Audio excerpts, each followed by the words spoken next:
Joe Dispenza, I'm looking at you. Neville Goddard, I'm looking at you. Daddy Goddard, if we will. You're out of here. What they say on The Incredibles? And leave the saving of the world to the men? I don't think so. I don't think so. Just another melanated baddie on here talking to you about manifestation from a neurodivergent perspective, because they don't teach you with nuance how to work with mental illnesses and neurodivergencies. They're not accommodating ADHD baddies, anxiety ridden baddies, OCD baddies. I have OCD, I have autism, and I have ADHD. And the reason why I became a coach myself is because when I tried to learn manifestation through said people, I quite literally put myself in autistic burnout because I did not understand, because of lack of nuance and accommodating my brain stem, and honestly just accommodating kinesthetic learners in general. There's not a lot of visual aids and shit, but I am going to give you one. I already have, if you haven't seen. Let's talk about how to navigate a 3D bleed out. Just really tell if it's a bleed out or if this is something that you need to be seeing to realign your actions. Sometimes I found it really, really hard and exhausting to know when the 3D was just bleeding out something and when it was trying to teach me a lesson, especially because I have OCD attacks. You know what I'm saying? My brain will intrusively tell me I'm doing something wrong sometimes. Like anything I'm scared of, my brain focuses on most. And when they tell you, oh, your dominant beliefs create your reality, that's really terrifying for someone with OCD, because our dominant beliefs sometimes are our OCD tics or attacks. You know what I'm saying? I don't know if calling an OCD tic is offensive to people with Tourette's, so if it is, I'm so sorry. It's just the way to explain it, because it literally feels like something we can't control in our brain, and I know that's what happened. Okay, anyway, I digress. Let's call it an OCD attack moving forward. But the examples I'm going to use is money and love, because those are the two things that most people find law of assumption, manifestation, etc. and book with me about and for. But let's say that, you know what I'm saying, you've been affirming, you feel really good about your person. They have a third party though. You're affirming that's over. They're with you. You guys are in love. You guys are happy, etc. You get on Instagram, you see a post, and it's them, and they're, you know what I'm saying, on your TL, and you're like, what the fuck? What the fuck? You see the new girl, you have two options right then and there. You can spiral and be like, he's happy with her, he loves her, like he's never leaving her. I don't know why I thought this was working. I'm doing something wrong. What the fuck?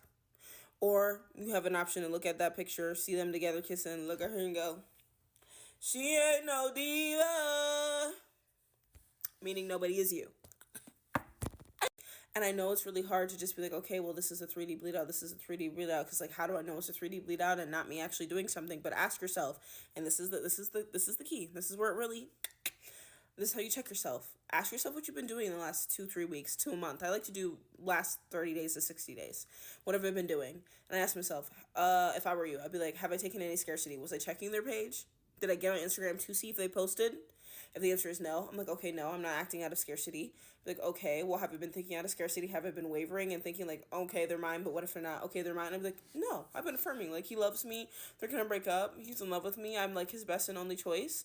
And I know he's mine. I'm like, oh, then this is just a 3D bleed out. This is literally just a bleed out. This is 3D movement. This is good.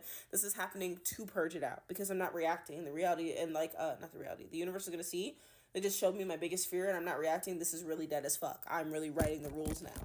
I literally saw something and literally rebuked it, essentially. Spoke against it and passed it. So it had to change. You know what I'm saying? This is kind of like a morbid like example, but it's the first thing that came to my brain. It's like in the horror movies when a demon dresses like a mom or a kid or a child or whatever, and it's like trying to trick the person or whatever, and they're like, no, like, I know you're not my wife, and they call the demon by its name, like Bathsheba, and the demon's like, you know, they come out. That's my demon. It was real scary, right? It comes it comes out, right? You know what I'm saying? That's how you like identify, like, oh, that's what the universe is doing. It's kind of waiting for you to call its bluff so it can like disperse the bullshit and show you what you actually want. Now on the other hand, you can use this method to also check if you are taking inspired actions out of scarcity and are having like thoughts that are wavering, etc. That's another thing too. Motherfuckers always talk about your dominant beliefs create your reality. It's not just your dominant beliefs, it's your dominant actions as well as in your actions out of scarcity that follow. So if you're scared that he doesn't want to text you and you're annoying, so then when you don't hear from him a week, you purposely don't text him because you don't want to come off as annoying, and then finally in 2 weeks you came and you just text him, he's going to probably treat you like you were annoying, because that whole week that you wanted to just text him and show that vulnerable side of you where you're like, hey, I miss you, you didn't do it because you were scared to be annoying. So that was you taking action out of scarcity, and then it ended up happening anyway. You waited another week and then did it. Boom. You followed suit took that inspired action with the dominant belief that you're annoying. You never fix like, I'm not annoying for missing someone after we haven't talked for a week. I should be able to text him. He wants to text me anyway. Why would he find me annoying? Like, I'm annoying. Let me give it another week and then text him. And guess what? You were so annoying to him after 2 weeks. Do you see what I'm saying? Like, your inspired action that follows that intrusive thought, that thought out of scarcity is what creates it. It's not just one or the other. They go together. You know what I'm saying? That action kind of locks it in. That's why a lot of people like don't process like the exact thing you're doing to make that fear not happen. It's exactly what will make it happen. So I always ask myself, Maxton, have you taken any actions out of scarcity around this thing in the last 2-3 weeks? Have you thought the opposite in the last 2-3 weeks, month, whatever? And if my answer is yes, then I know I created the circumstance. If my answer is no, then I know it's literally bleeding out. It's, you know what I'm saying? For me to identify so it can disperse. And then I calm my nervous system and I go about my day, because neither are scary. You know what I'm saying?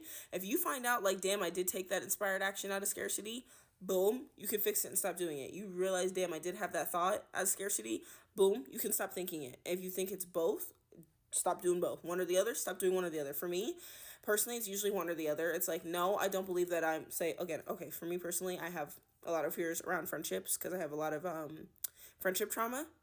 For me personally, if I have a belief system that I'm a great friend, I know I deserve consistency, I know I deserve soul tribe, I know I deserve people who care about hurting me and care about my needs being met in friendships, but then I'm still seeing something in the opposite in this 3D. I'm like, even though you believed it, did you still take an action out of old scarcity? And I can identify that I did, yes or no, and be like, oh, okay, we just need to fix our actions. Like, now, Maxon, it's not even a thought. You do think you deserve good friendships, but you're scared that they still won't show you that, so you took an action out of scarcity, so I fixed that action. You see what I'm saying? It's never usually both for me. It's usually one or the other, and some of you, it could be one or the other too. So you just got to figure out if it's one or the other, both, or nothing at all. Hope this helps. I feel like it wasn't too confusing. Maybe it could have been. Anyway, love y'all.